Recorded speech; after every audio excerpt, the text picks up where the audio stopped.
So good morning everyone.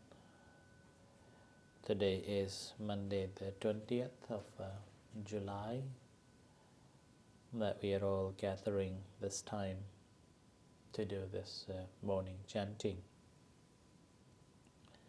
to show our respect and veneration to the Buddha for his kindness and compassion. As usual, we have here Tanchanvit and Javanapanyu for this morning chanting. And online we have One Pen from Aloha who was here at the center yesterday. And she also pledged that she would like to offer a golden chain and to raise fund by raffling for the katina and repay the loan for the center. So she is very kind to offer that golden chain and inviting members to buy it by raffling. So she is going to plan for it and announce that how much for one raffle, so that can cover the cost of the gold, and all the members can be part of that, buying a raffle and along with the silk cloths from Surin. So she yesterday came to the temple and pledged that donation. So very kind of you. Thank you very much. We have Nelly here from London and Kemachita Ann from Vietnam, Karen Colling from London, and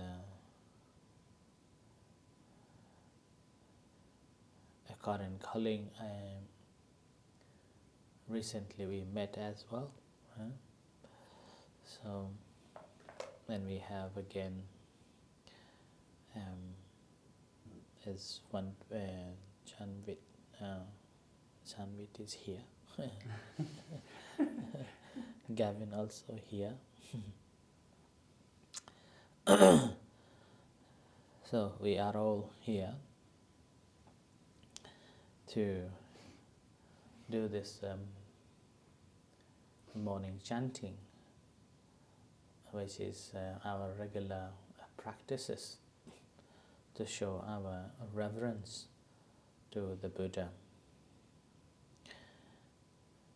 As a part of the practice, we do it regularly.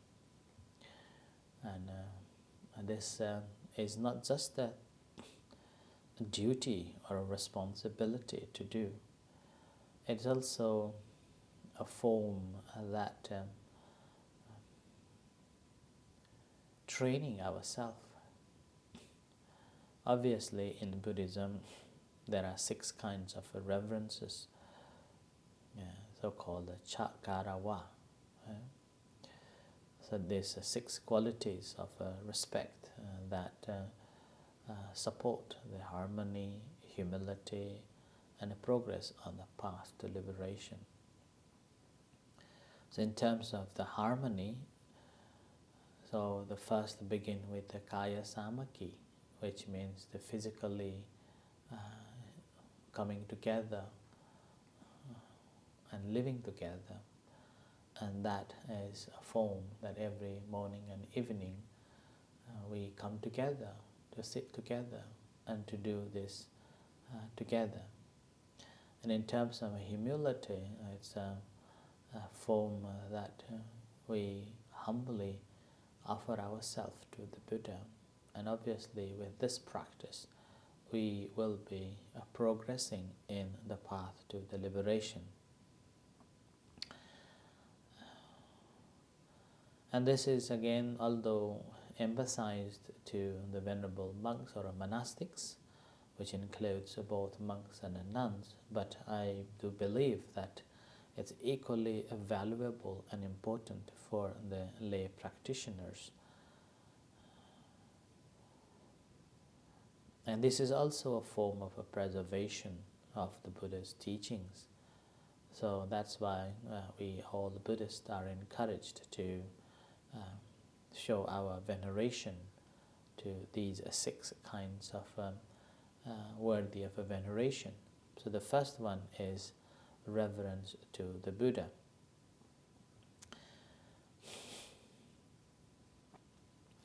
First one is to reverence to the Buddha. Second is reverence to the Dhamma. Third is reverence to the Sangha. Fourth, reverence to our own training. And fifth, reverence to our concentration, and reverence to the heedlessness or heedfulness. So these are the six type of veneration, types that we normally should be practicing. And the Buddha taught that when these six kinds of reverence are maintained, then a harmony grows within the community, and that harmony will expand to the wider community, which is the reason why every time when we share the merits in the morning or in the evening, we have a saying that this practice brings harmony in the community. And also it helps us to diminish our pride and conceit that oftentimes people may think, or monastic probably mostly think, that they are a senior or they are junior, and then meantime they are in a status wise, like a rank or a education wise, they are special, then they would have this pride and conceit. Whereas when we come together to do such reverences, then we are losing that pride and conceit. And then we are gradually doing it becomes sincere. So not only that, then also we are transmitting towards the future generations, and continue practicing that actually leads to the progress of the path. And these again, in a practical way, it's not just recollecting or remembering to do so, but also taking that as the example, like such as the Buddha as an example, and following his footsteps. And then when we are following according to what the Buddha taught, then that means we are applying his teachings in our day-to-day life. And then sometimes that doesn't resonate, so we take the Sangha community members as an inspiration, those who will support us to walk on the path. And that walking on the path, basically, we are developing our own confidence in the practice and feel reverence of the practice that we have been practicing. So that's appreciation of our own practice, which very few people would recognize that they have been practicing.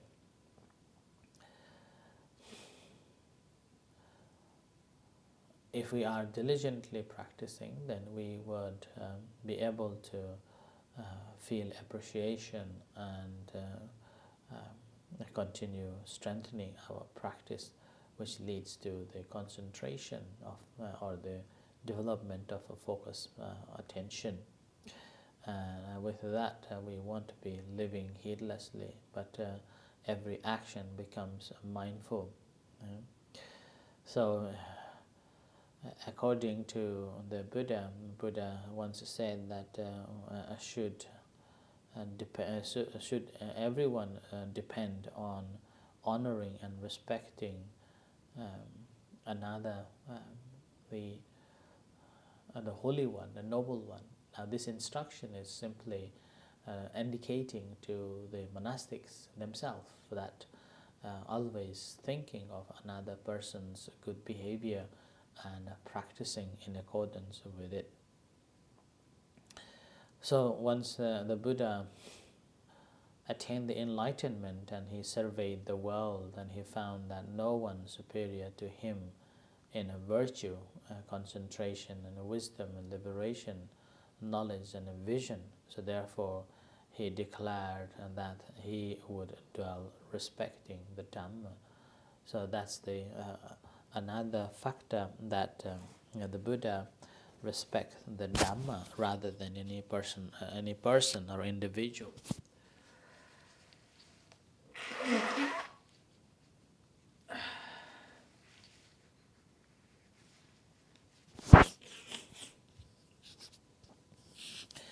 Now, when we are reverencing or paying homage to the Buddha, we simply say that the Buddha is the Blessed One as our teacher, called Sattha Deva Manusana.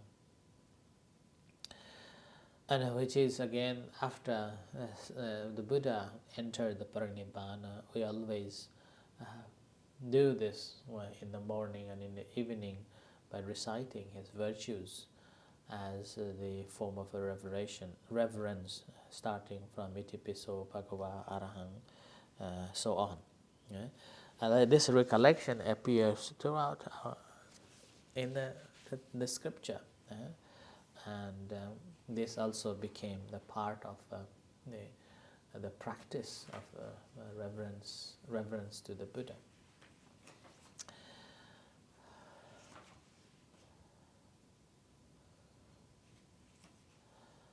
And the second, the reverence to the Dhamma, as I have already said, that Buddha, after surveying, found that no one is superior to him in terms of knowledge and enlightenment. So he said that he would not reverent or pay respect to any beings but to the Dhamma.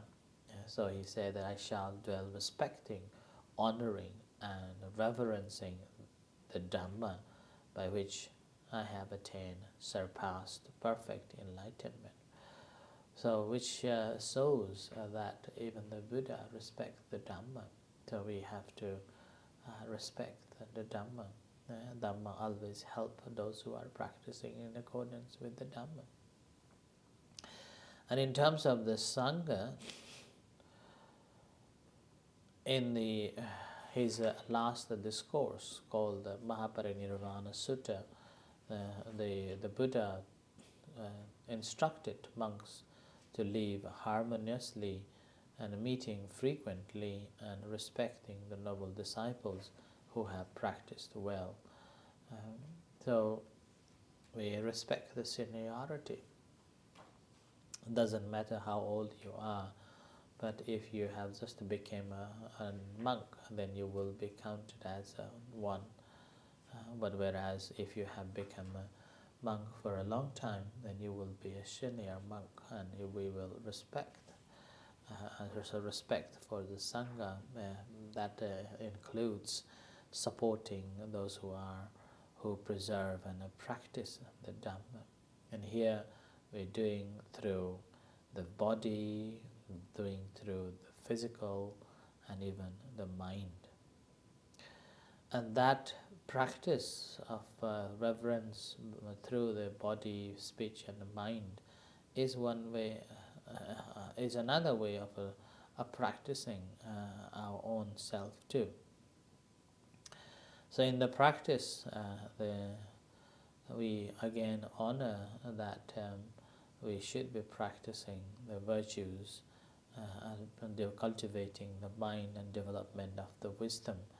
So many, when we look at the Vinaya Pitaka, we can see there are examples that the Buddha repeatedly said to the monastics that train yourself in many different ways. So training is again is one of the very important factors to grow and improve in our practice.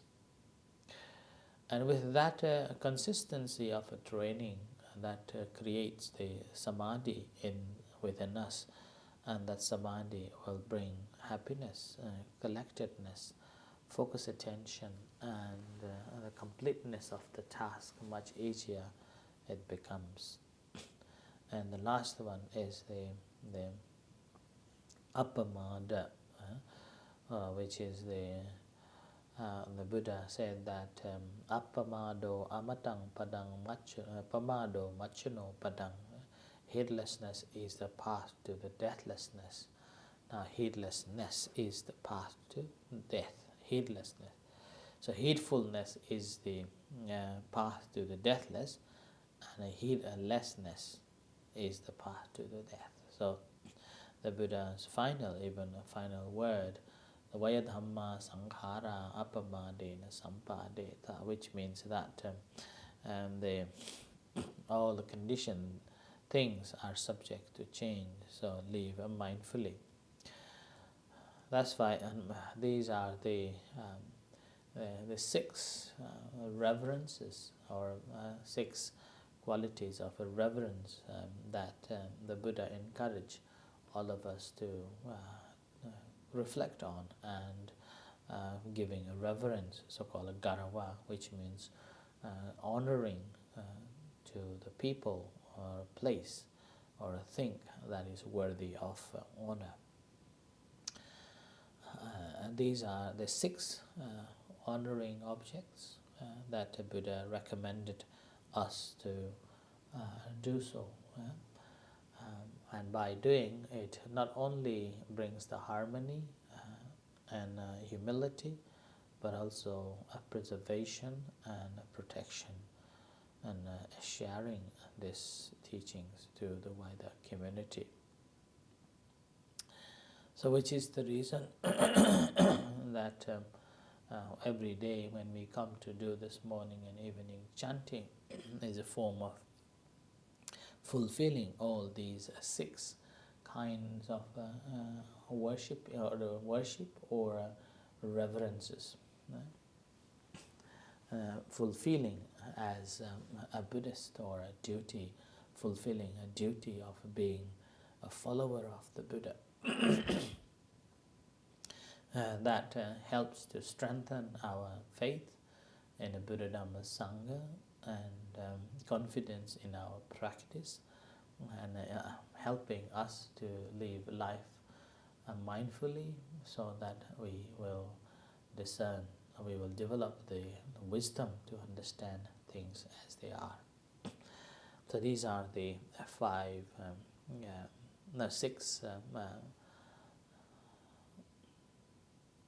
6 kinds of reverences. Now, this weekend on this weekend on Sunday, Tanchanwit is planning to have the pre-Vassa ceremony service. So, inviting you all to come and offer the candles and make a merit, and to support the center. And then the Vassa starts on the 30th of this month. You're also welcome to attend on the 29th, the full moon service.